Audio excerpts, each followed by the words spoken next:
It's already 3:00. Wow. Am I live? I am live. All right. Let's see. Cool.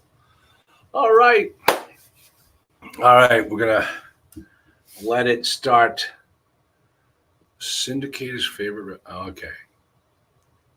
Let's see. Yeah. All right. It's so strange that we don't have anybody on right yet, but here we go. All right. So I was told that a friend of mine, former attorney, well, former friend, we won't discuss.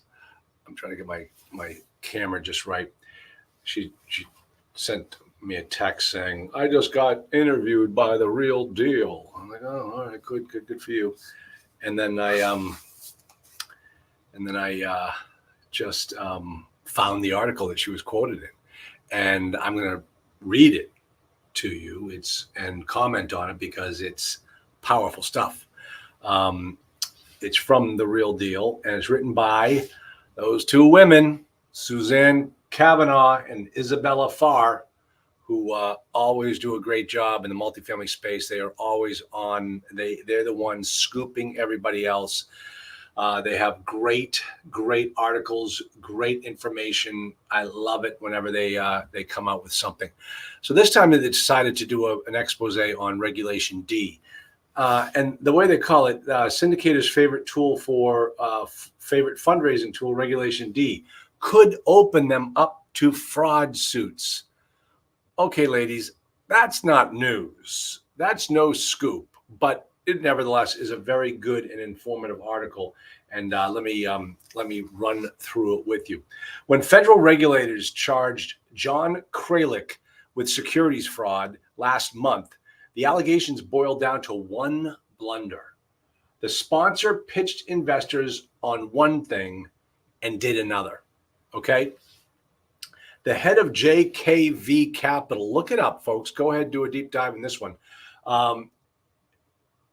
Sold investors on plans to fix and flip foreclosed homes, pulling in $17 million through a mix of online advertising and social networking.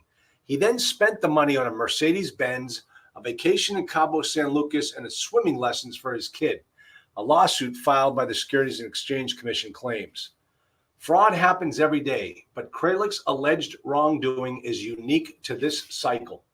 Kralik raised money by tapping Reg D, a securities rule that lets investors fundraise out from under the prying eyes of regulators. In other words, you're using Reg D, and more specifically, probably a 506B or C, and because you're focused on accredited investors, the SEC says, "All right, we'll leave you alone," so they don't come in and audit you and watch what you're doing. It has a few versions.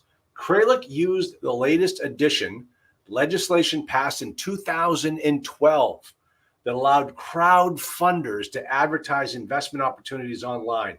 It became a hit with the multifamily syndicator crowd, groups that pool fund to buy properties. Now, let me give you a little history lesson. Back when I first got started in real estate, you couldn't do this stuff. Then they came out with the Jobs Act in 2012, and everything went wild. It was like the Wild West show. You had all these gurus out there teaching you how to raise private money, and more importantly, doing it wrong. I had Richard Robinette and Nate Dodson of crowdfunding lawyers. They came to one of my events and spoke, and they specifically said, "This is how you need to do it." Whoops. This is how you need to do it. And they stood in front of a crowd, 1,000 people. This is how you need to do it. Anything other than this, you're going to get in trouble with the SEC. They would sit down from their speech, and the guru would invite one of his most successful students up there, and the most successful student would explain to everybody how he did it, which flew incredibly in the face of everything that Richard and Nate had just taught. In other words, they were flouting the securities laws, and they were doing it all wrong. And so that's what happened with this Jobs Act, and it's still going on today. But you know what? With the SEC, it's one of those things. It's too big to fail. And while everything is going up and everybody's making money, nobody's complaining.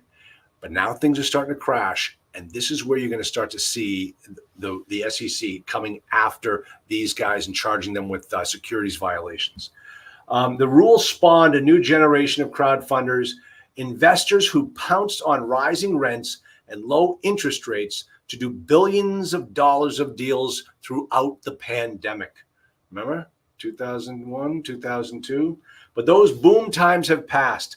Syndicators who failed to complete their renovation projects and raise rents are scrambling for capital as loans come due and rate caps, protection against rising rates on floating rate loans, expire. As more sponsors default and properties head to auction, the limited partners eating those losses are now considering whether they may have reason to sue for fraud. If those investors become whistleblowers, federal investigators could follow. It's just history repeating itself. This is exactly what happened back in 2009, 2010. When everything was going up, people really didn't think about the downside, said Ian Ippolito, a crowdfunding investor and commentator. When they see losses, emergency capital calls, it makes one think twice. The problem for litigious limited partners, or perhaps federal regulators, and this is true, is proving fraud under Reg D, which is tricky precisely because the rule grants freedom from regulatory scrutiny. It's certainly easier to get away with fraud when you don't have to tell people very much about what it is you're doing, said Zachary Fallon, a securities attorney who formerly worked at the SEC. Yeah, that's what they all do. They used to work at the SEC, then they get their 20 years and they come out in the real world and then have to keep us from being sued. For most of the 20th century, raising money was a lengthy and expensive process that demanded a tedious amount of disclosure. Oh, I can tell you that to be true. The Reagan administration cut through the red tape, rolling out a key exemption to encourage investment, Reg D 506B. This rule let investors raise money privately and doesn't require lengthy disclosures or audited memos. In short, it simplifies and speeds the investment process. Sponsors tapping 506B can mark, and folks, this is, I just want to stress you, get to know 506B, 506C, those are the buzzwords, can market to an unlimited number of accredited investors, those with a net worth over $1 million or incomes over $200,000 a year, and 35 non-accredited investors, your average Joes. The rule was a favorite of the real estate crowd for decades. In 2012, the Obama administration upped the ante, introducing an even easier route to raise money. It would eventually set the multifamily market on fire. The Jobs Act of 2012 introduced the 506C, an exemption rule under Reg D that allowed funds to broadly solicit and generally advertise an offering to accredited investors. For the first time, ordinary Americans will be able to go online and invest in entrepreneurs that they believe in, President Barack Obama said when he signed the legislation. And this is where my old friend, Jillian Sidoti, has a quote. I'll read it in just a moment. 506C, which went live in 2016, ushered in a new generation of fundraisers and allowed them to access accredited investors outside of their social circles. As social media bloomed, finding new investors became as easy as a Facebook algorithm. The two rules have been a boon for the industry. About 70% of all capital raised for real estate-related offerings last year was under Reg D, according to data from the SEC's Office of the Advocate for Small Business Capital Formation. The party really got started when the pandemic upended real estate. The Federal Reserve slashed rates to near zero and rents soared. As rookies got in the game, Reg D offerings hit a historic high in 2022. Gosh, this is just like back in 2008, according to the report by the SLCG Economic Consulting. Remember Swapnil Agarwal of Apple's Way? I've reported him to you folks in the past.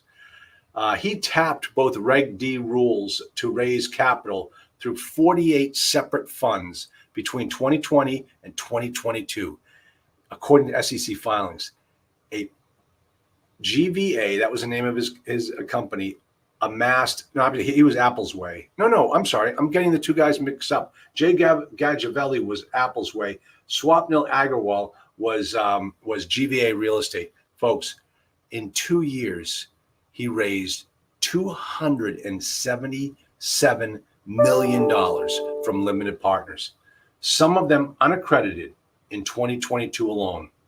Meanwhile, a universe of multifamily mentors, and this is what I was talking about before, a self-proclaimed gurus like Brad Sumrock, was rapidly expanding, teaching newbies how to invest in syndications and start their own. I mean, that's what these guys did. That they saw that this little cottage industry and they went after it. The market was really jumping.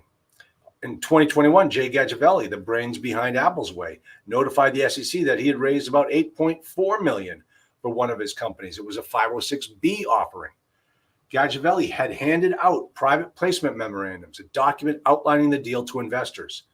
Private investors would participate in profits from the operation and flip of the Redwood Apartments, an 844-unit Class B apartment complex in Houston. And less than 2 years later, Arbor Realty Trust, remember those guys? Foreclosed in the Redford Apartments, plus another 2,400 units across Houston, leading the investors to lose their equity. 5 investors have filed suit already, alleging that the memo failed to disclose a private placement memorandum. The memo failed to disclose a number of material facts regarding the asset. And folks, this is where it starts to get ugly. When the investors are pissed and they want to get your hide somehow, they want to do it by fraud, charging with civil fraud, so they can start coming after your personal assets. They're going to be wasting their money. They're going to be wasting their money. Those facts were the property was not cash flowing. It housed a significant number of low-income renters, and it was not Class B. The biggest alleged omission was that the property would be financed with a floating rate loan.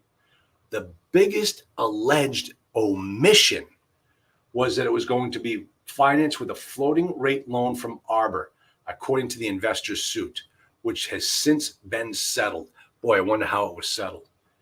The danger with Reg D is that it's largely up to the issuer what they disclose. They could not disclose anything. Under the securities law, if a sponsor doesn't disclose a material fact, that omission could be fraud. But there's no definition of a material fact, according to attorneys. It could be failing to disclose a sponsor's background and previous security law violations. Firms may also land in trouble when they guarantee returns or don't lay out a backup plan to investors about what happens if the deals fall through. See, it's like the wild, wild west out there sometimes. They should say that what would happen to the money, whether it gets redeployed into another investment or returned. Oh, and this came from a professor at University of Tennessee College of Law. Yeah, sure, buddy. Stay in academia. All right. Material facts could also include losses or trouble spots, knowledge of which could help investors weigh risk. It's really hard for an investor to have a problem with an offering if they've been told multiple times, these are the risks, these are the potential problems. And this is from Tilden Machete, a securities lawyer who works with syndicators. I agree with him. Those risk sections become boilerplate. I've been through it many times. I've read them. I've worked with securities attorney to write them. It's boilerplate. Hey, what do you think about this? Oh, what about the market? What's going to happen here? Investors, the whole reason why those risks are in there is to cover everyone's ass. the investor has to really have a good feel for the deal and for the person, and then understand those risks better. Disclosures don't need to be in your face, according to Machete. And in a pitch deck, they could be folded into the fine print of the risk section. But it's better to err on the side of caution. If it's my client asking me, I would say, let's disclose, Machete said. The alternative could give investors who experience losses reason to sue. You know, you go back and you look at Jay Galjavetti, and find out what attorney drafted his securities work. And that guy might be sweating a little bit. That's why the biggest malpractice insurance premiums are for lawyers that specialize in securities work. Say a syndicator with a portfolio of bleeding properties and upcoming loan maturities is marketing a new deal. That move has become a common one, industry observers say. Syndicators make money on fees. Oh my gosh, this is what I've been preaching forever. Syndicators make money on fees, usually acquisitions, sometimes asset management. That revenue can keep a struggling firm chugging along. In other words, folks, for some of these syndicators, it's not about the investment as an investment. It's about the investment as a transaction. They make their money on the transaction. They don't care about what the investment does, whether it's good or bad, because they're the ones, they made their money already and they're out the door. And what else was there? Some, and here's the other thing that they said that is absolutely startling. Say a syndicator with portfolio of bleeding properties and an upcoming loan maturity is marketing a new deal. Oh yeah, kind of like where you see these syndicators who you know are struggling promoting these recycle funds or these reinvestment funds. In other words, rescue funds, they're calling them, that go out there and plow money back into their bad deals so they don't lose them. And what happens in that case, because the way it's written, is those original investors in the first bleeding property, they're going to lose all of their equity, but these guys are going to make a great return. And the guy who's running the rescue capitals, he doesn't care. He's getting a fee. He's just collecting the fee.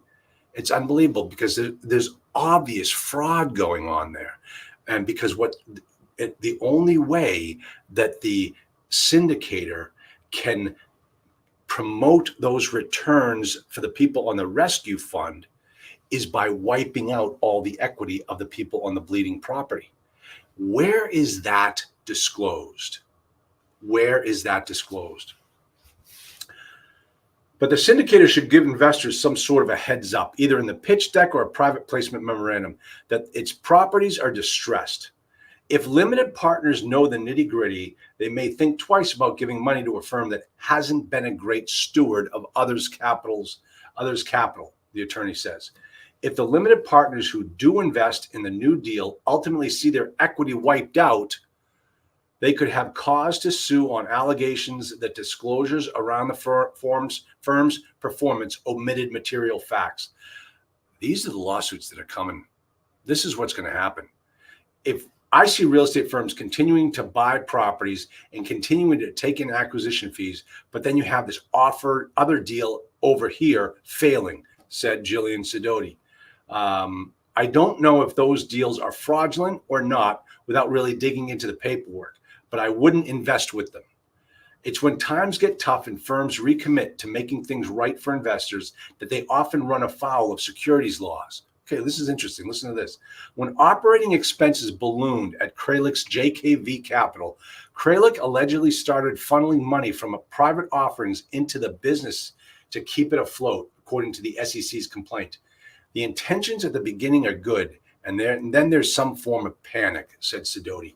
Industry observers watch distressed syndicators continue to do deals, have speculated as much as this is. Let me say this again, because this is I almost couldn't put names of fellow syndicators and gurus to this statement. Industry observers Watching distressed syndicators continue to do deals have speculated as much is happening. Oh, like me. And those multifamily investors would be hard-pressed to prove that activity was unintentional. But again, syndicators largely operate outside of regulatory purview. It isn't until people start blowing the whistle that the SEC wakes up. The SEC would need to audit a firm to find evidence of commingling funds and assess whether it amounts to fraud. Reg D has been around for more than 40 years, but the post-syndication frenzy has led some attorneys to question whether the SEC should tighten the rules so that fraud is less likely to slip through the cracks. Most attorneys The Real Deal spoke with take little issue with the online advertising that 506C allowed, subsequently spurring the syndication boom. No, of course they're not going to take issue with it. They've made a killing on that law as well. The provision cut through the exclusivity that previously was integral to investing. It democratized access to capital as intended. Lawyers, however, had criticized the SEC's standard for accreditation. Oh, this is another issue, a big issue that I have with the SEC's this whole accreditation process. All right. The definition uses net worth and income for individuals as a proxy for sophistication.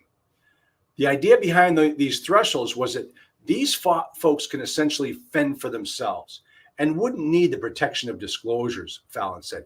They knew what to ask for and were able to absorb losses in worst case scenarios.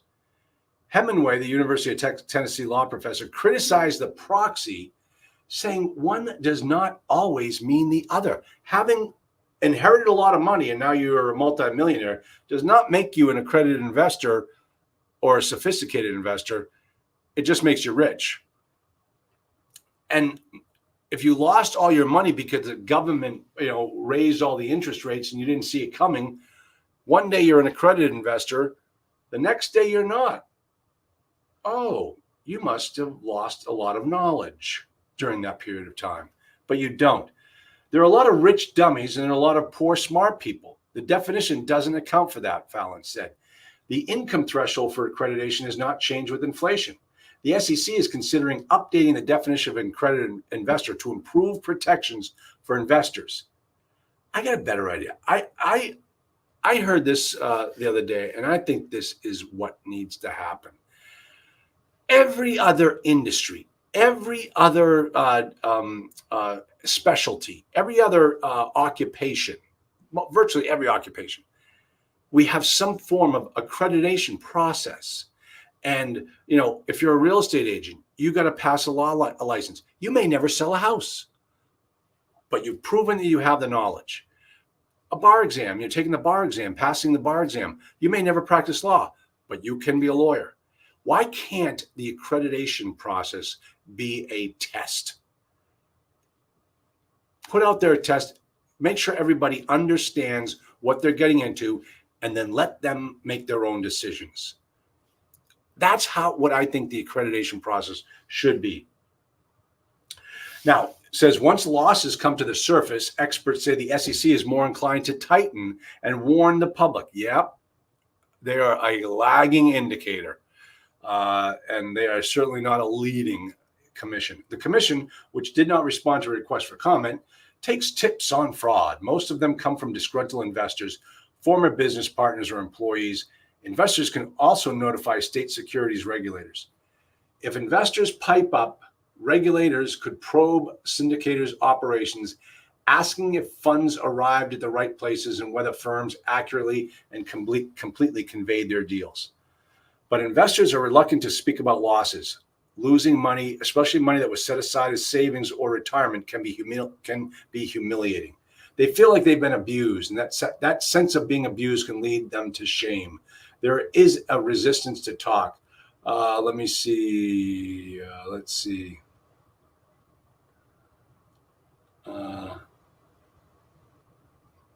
See if I can get Jillian's last quote in here. Yet the regulator is often focused on bigger fish. such as large-scale affinity frauds in which investors appeal to groups they have something in common with, a shared religion, ethnicity, or a job. With that being said, they're gonna care, Sidoti said of regulators, especially if they are older, especially if they're older people who've lost money. If unaccredited investors start losing money, they're gonna care. So that is my talk for today. I've lived this. I've been on both sides of it. I've seen it all the way around. I think the SEC is the worst organization in government. They don't protect the investors. They think they do. They have to make people think they do. But people are going to always lose money in bad deals. The market changes. That's just the way it goes. The SEC cannot protect investors for those types of things. All they can do is set up the guidelines and the benchmarks and let us play the field. So that's the way to look at it. Here's what somebody said one time, which really kind of threw me, was we have generals who bring tens of thousands of people to war to protect this country, to protect other countries, to protect freedoms. And they don't qualify as accredited investors.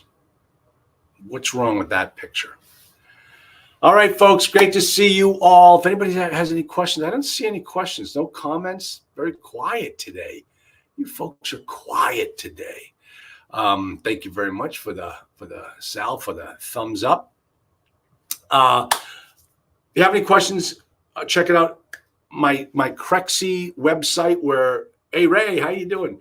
My Crexy website that has the special pricing. Hey Greg, that has a special pricing is going to be going live probably beginning of next week.